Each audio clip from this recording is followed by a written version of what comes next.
কোশ্চেনে পরপর 3টি ছাড় দেওয়া আছে, এই 3টি ছাড়কে সমতুল্য একটি ছাড়ে নিয়ে যেতে বলেছে। তো ছাড় সবসময় ধার্য মূল্যের উপর হয়, তাই প্রথমে ছাড় দেওয়া হয়েছে 20%। মানে হচ্ছে ধার্য মূল্য যদি 100 টাকা হয়, বিক্রয় মূল্য হয়ে যাবে, যেহেতু 20 টাকা ছাড় দিয়েছে, 100 থেকে 20 বিয়োগ করলে 80 টাকা হয়ে যাবে বিক্রয় মূল্য। এরপর আবার 80 টাকার উপর আবার 25% ছাড় দেওয়া হয়েছে, তাই এই 80কে লিখব, 25% ছাড় দিয়েছে মানে 100 থেকে 25 বিয়োগ মানে 75/100। কাটাকুটি করলাম, 25 3 75, 25 4 100, 4 দিয়ে 80কে কাটলে 20, 20 3 60 টাকা। এরপর কোশ্চেনে 10% ছাড় দেওয়া হয়েছে এই 60 টাকার উপর, তো 60 লিখলাম। 10% ছাড় দিয়েছে মানে 100 থেকে 10 বিয়োগ করলে 90/100।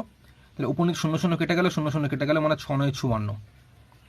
তাহলে 60 টাকার উপর 10% ছাড় দিয়ে বিক্রয় মূল্য কত হচ্ছে? 54 টাকা। এবার কোশ্চেনে বলেছে পুরোটাকে একটা ছাড়ে নিয়ে যেতে, সমতুল্য একক ছাড়ে।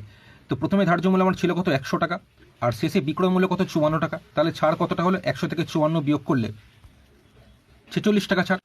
46% সঠিক উত্তর।